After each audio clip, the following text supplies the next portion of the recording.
Near the Sainsbury's supermarket on your left would have been the original entrance to the North Dock, which opened in 1852.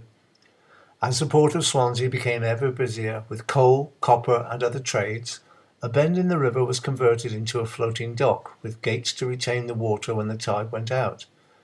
The North Dock closed in 1928 and was filled in. Much of that original area is now the site of the Park Tawe shopping complex. For the next half a mile, Copper Jack travels along a man-made waterway known as the New Cut.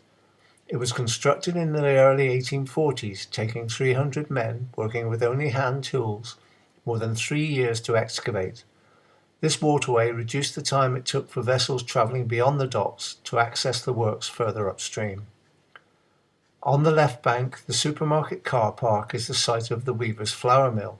Constructed using reinforced concrete, it was built in 1897 and was the first building of its kind in Europe using that building process. It was demolished in the 1980s to improve vehicular access to Swansea. Because of the nature of its construction, the demolition took almost as long as the original build. 2 lumps of concrete with a small information plaque on the riverside walkway are all that remains of the iconic building. As we approach the 2 modern road bridges, we travel between 2 pillars of a high-level railway bridge.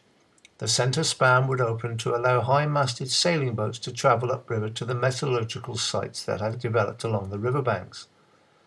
Between the road bridges on the left-hand side, you can see a 3.7-inch heavy anti-aircraft gun.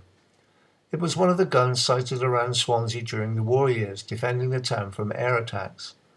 It is kept here as a monument to the air defence of the town and dedicated to the heroic people of Swansea who lost their lives or were wounded on those faithful dates of the 19th, 20th and 21st of February 1941 in the Blitz. Just beyond the road bridges on the right-hand side marks the final resting place of the brigantine Lady Quirk. Originally built in 1876, it spent the last years of its working life transporting China clay. It was laid up at this point in 1947. Before the building of the barrage in 1990, its remains could be seen at every low tide and was a favourite spot for anglers digging for rabworms to use as bait.